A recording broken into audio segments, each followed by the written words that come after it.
চলছে তাদের জন্য টাকা চেয়েছেন এনারা, বলছেন আমরা টাকা দেবো। আমরা রাজ্য সরকার টাকা চেয়েছে, রাজ্য সরকারকে ক্ষতিপূরণ দেবো, 2 দিন মাছ ধরতে পারবে না, যে টাকা চাই আমরা দেবো।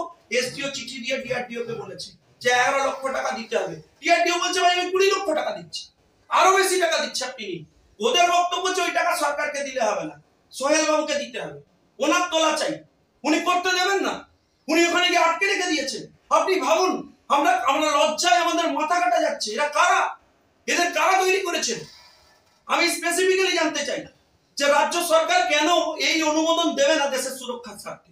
আর যদি তাই হয় তাহলে এই সমস্ত অঞ্চলে কেন 355 356 জারি হবে না? আমার প্রশ্ন। আমার বাড়ি ঘর অধিগ্রহণ করে নেবেন না। আমি জানতে চাই তৃণমূল কংগ্রেসের কাছে যে আপনারা স্ট্যান্ড ক্লিয়ার করুন।